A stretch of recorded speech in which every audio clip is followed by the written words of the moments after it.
Des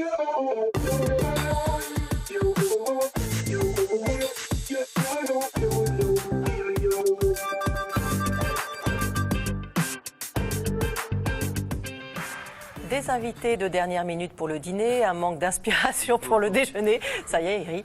Dans ces cas-là, vous avez peut-être le réflexe d'ouvrir les placards et le congélateur pour préparer un petit plat rapide. Oui, les boîtes de conserve et les surgelés sont très pratiques et nous dépannent au quotidien. Mais que contiennent-ils vraiment? Préservent-ils la qualité des aliments?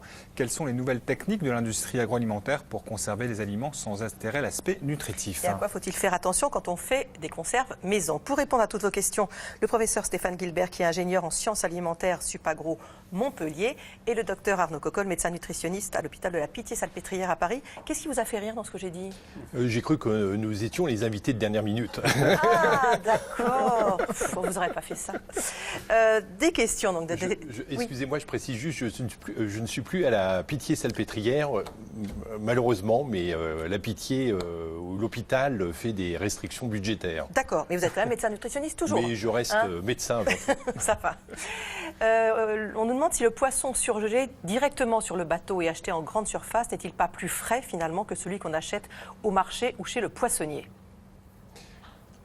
Il peut l'être, effectivement, parce que les conserveries sont proches des lieux de pêche, donc les surgelés, c'est pareil. Donc il va y avoir une fraîcheur qui peut être garantie. Donc c'est vrai que maintenant, avec le Grand Paris, par exemple, il y a des surfaces qui deviennent de plus en plus loin des lieux de production. Donc les surgelés ainsi que les conserves sont un moyen de consommer des produits frais d'excellente qualité. Mais ce n'est pas systématique. D'ailleurs, sur des surgelés, il y a écrit congelé directement, etc. sur le bateau. Donc c'est pas toujours le cas. Donc, sur les bateaux-usines, c'est congelé directement sur le bateau. Et dans ce cas-là, effectivement, le poisson pourra être considéré, qu'est-ce que ça veut dire d'ailleurs, plus frais au moment de la consommation, mais ça va surtout dépendre à ce moment-là de la durée de conservation à l'état congelé. Un poisson ne se conserve pas très longtemps à l'état congelé. Quelques mois, c'est suffisant pour les poissons gras, au grand maximum 3-4 mois, et on a toujours tendance à garder très longtemps les produits au congélateur. Et après, peu à peu, ils perdent leur propriété d'abord gustative.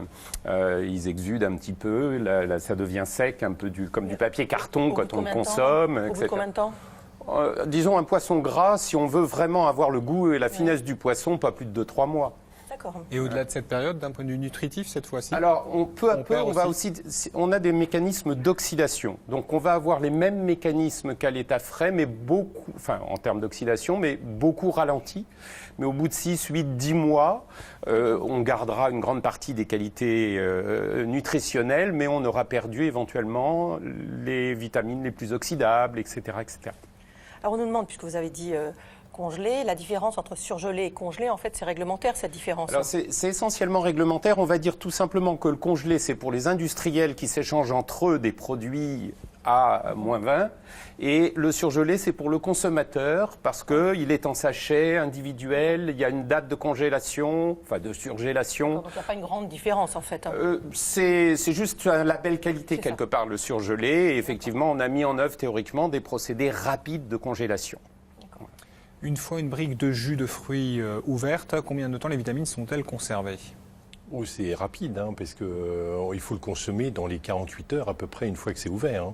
Parce que la vitamine C va s'oxyder extrêmement rapidement. Donc dans les jus de fruits, on vous rajoute de la vitamine C.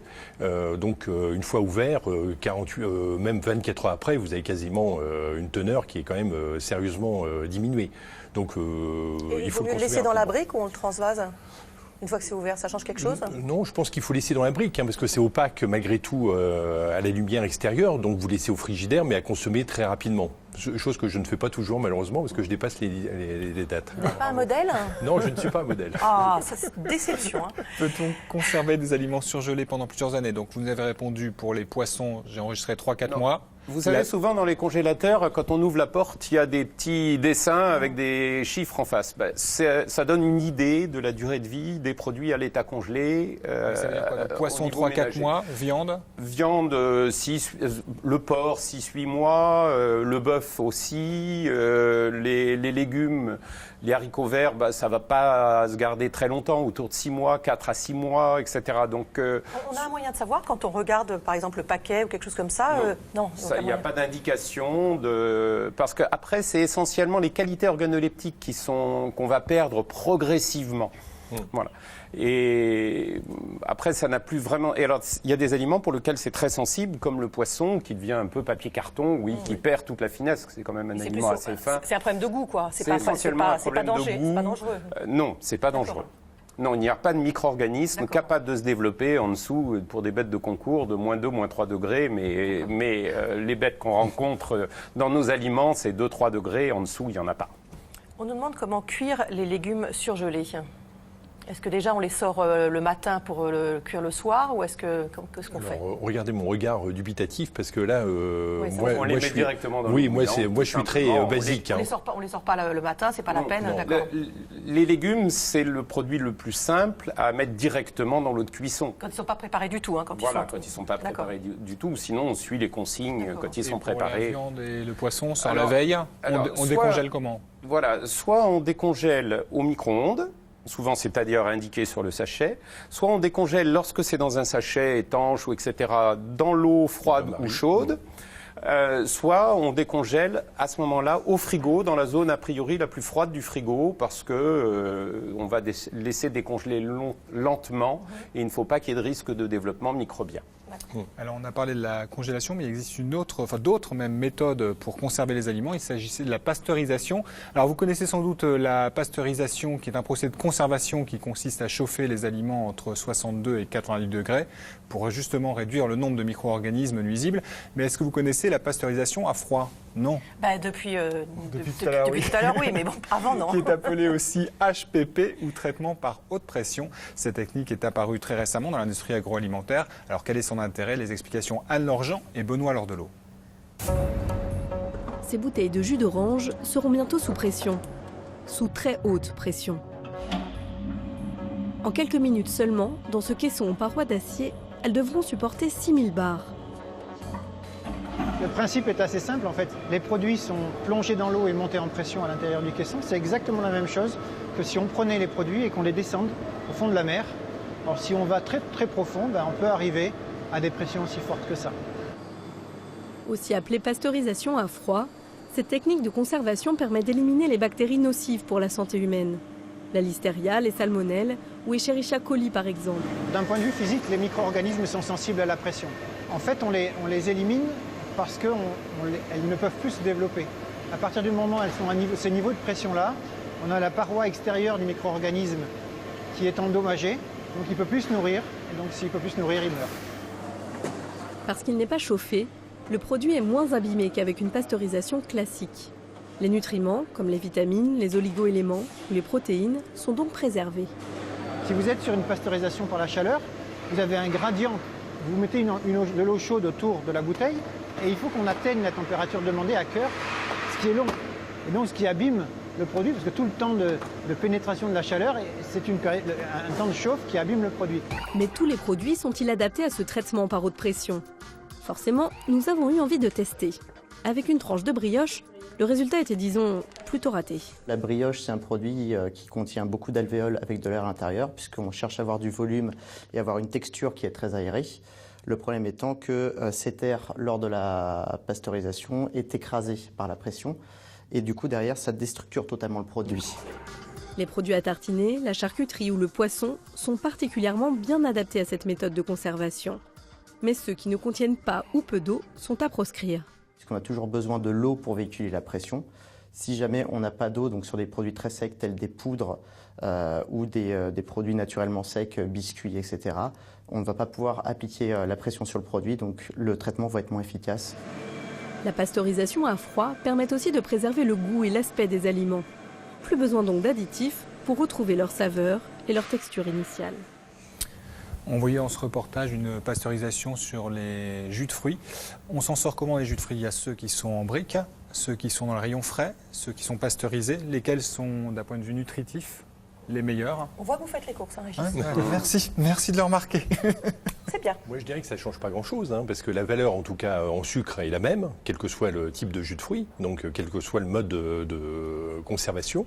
Et donc après, si c'est du frais, il faut le consommer rapidement. Un jus de fruits, c'est un produit vivant qui doit être consommé extrêmement rapidement pour optimiser au niveau du goût, de la saveur. Parce que sinon, c'est ce qu'on disait, effectivement, c'est l'appauvrissement du goût en bouche. Donc après, vous avez un produit qui perd de sa substance. On demande quelle est la bonne température pour un frigo. Ah entre 4 et 8 degrés, mais c'est... Effectivement, il faut que ce soit froid, un frigo. Et ça a souvent tendance à être 10-12 et il faut que ce soit propre. Oui. Bien nettoyé, tous les combien on nettoie? Tous les mois, normalement, même il y en a qui font ça plus régulièrement, mais avec du vinaigre. Oui, bien sûr. Pourquoi blanchir les légumes verts avant de les congeler? Parce qu'ils contiennent des enzymes, comme tous les produits végétaux, enfin comme tous les produits vivants, et qu'il faut détruire ces enzymes, parce que sinon, même à l'état congelé, certaines de ces enzymes vont continuer à avoir une activité, en particulier les enzymes qui interviennent dans les processus d'oxydation. Et juste quand on prépare des plats, je sais pas, n'importe quoi, des tomates farcies, des aubergines farcies, etc., il vaut mieux les congeler une fois cuits ou avant cuisson? C'est mieux de les congeler après cuisson. Après cuisson, oui. D'accord. Pour C'est profiter. une question personnelle. Oui, non, Je me renseigne, excusez-moi. Pour profiter de leurs vitamines, faut-il préférer les légumes surgelés ou en conserve?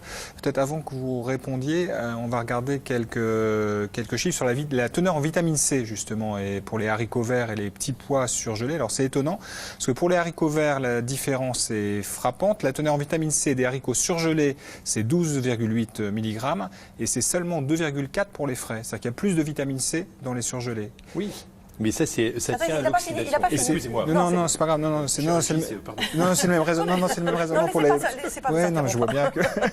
Non, c'est le même raisonnement pour les petits pois où on passe de 20,1 pour les surgelés à 10,8, donc 2 fois moins. C'était bien d'aller jusqu'au bout. Non, mais c'est étrange ça. C'est-à-dire que ça va avec ce qu'on disait sur les poissons. C'est-à-dire que je parle de vitamine C, je parle pas d'aspect nutritif. Vaut mieux privilégier le surgelé que le frais, c'est ça que ça veut dire? Alors, c'est-à-dire le frais, effectivement, vous allez avoir une oxydation qui va être extrêmement rapide. Donc le surgelé, ça a été saisi tout de suite. Donc la teneur en vitamine C, mais comme d'autres vitamines, on aurait pu voir sur la vitamine B, on aurait pu voir sur la vitamine A, la vitamine D, la vitamine K également. Donc la teneur en vitamines tient mieux sur ces produits surgelés, mais en conserve, moi je trouve qu'il n'y a pas de souci particulier malgré tout sur la teneur en vitamines. La vitamine C, elle est très thermolabile et très oxydable. Mais bon. On ne peut pas comparer des conserves avec du frais.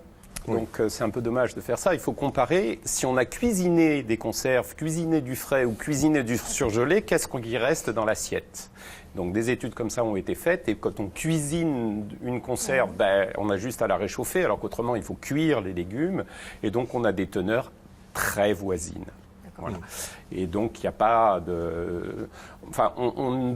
il n'y a pas vraiment de raison de choisir entre le frais, le surgelé ou la conserve sur un problème éventuellement nutritionnel, notamment vis-à-vis des vitamines. Est-ce que les conserves altèrent les protéines, les fibres et le potassium? Pas du tout.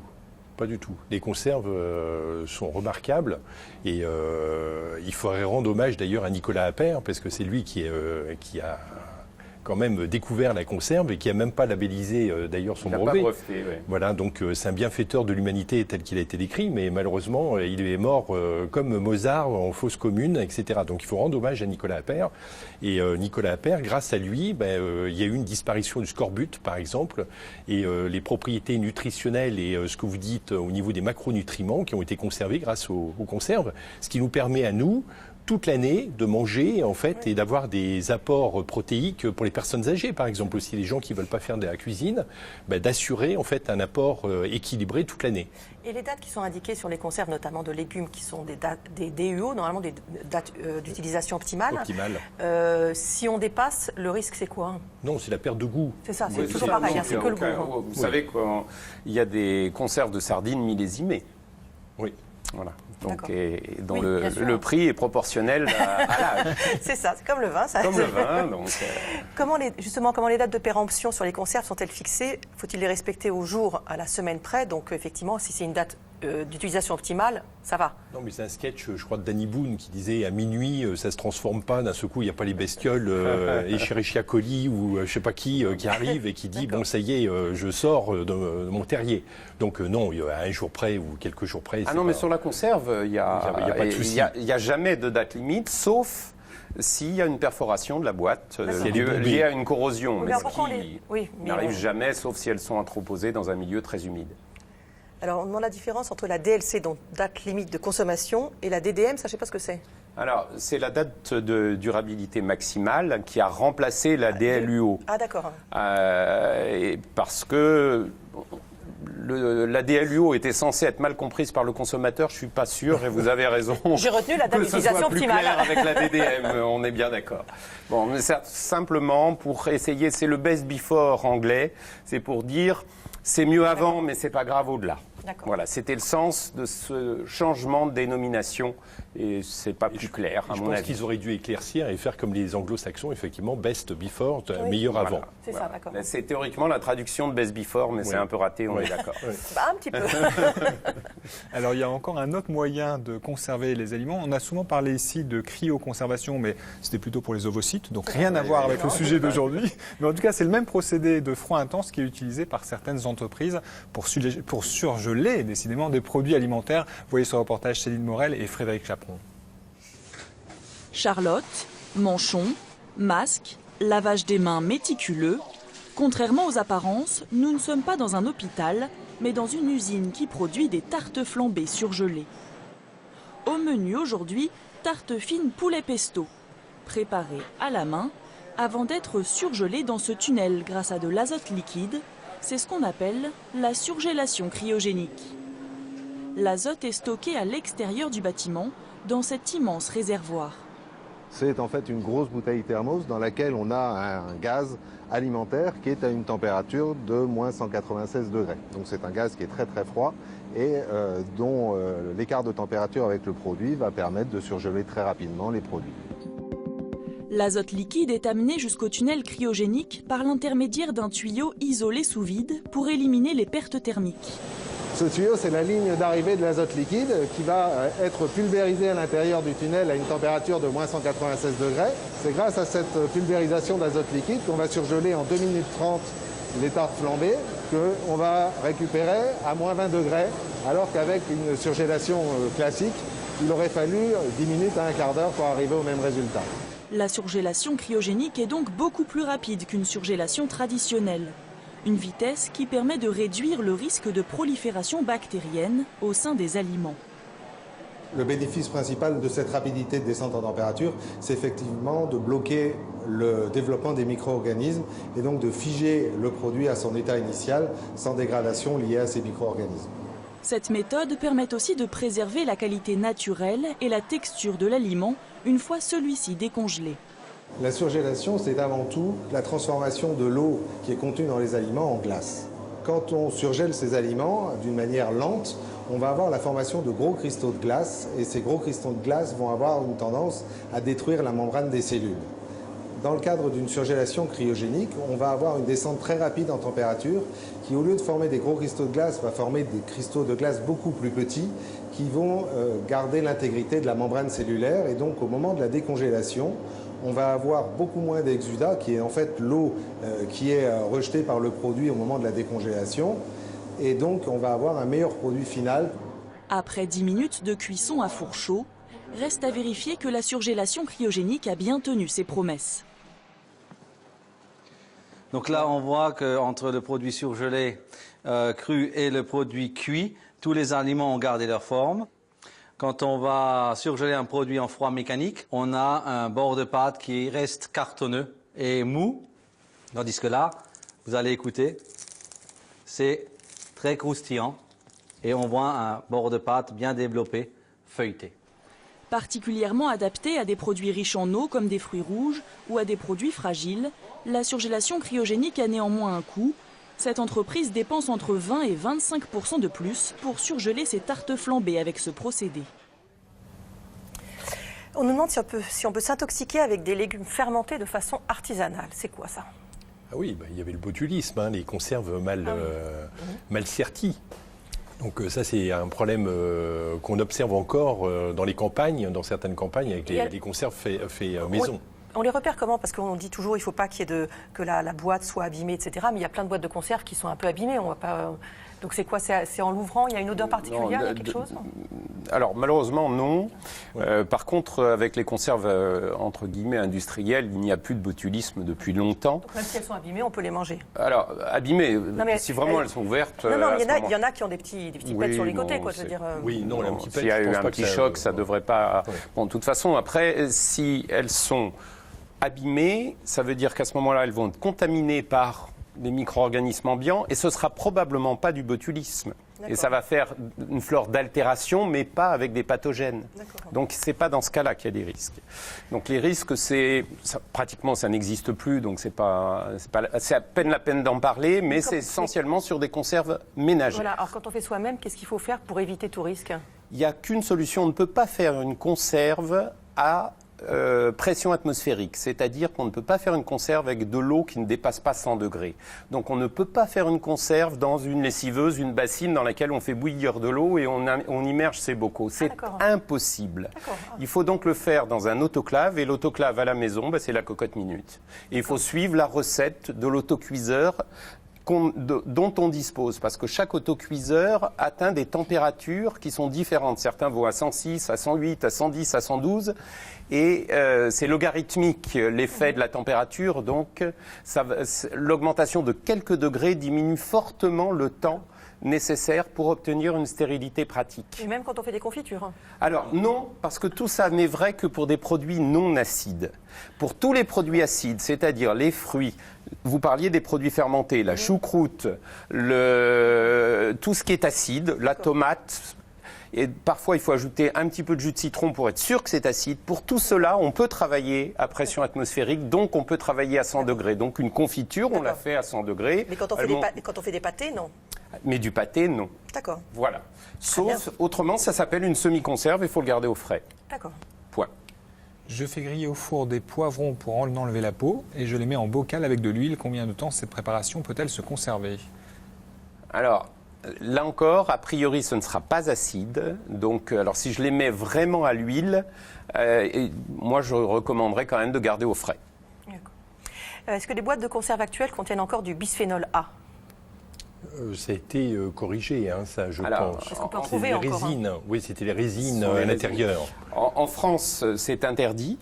Néanmoins, il est difficile pour des conserves qui sont importées de vérifier qu'on est bien passé à d'autres plastifiants pour ces résines.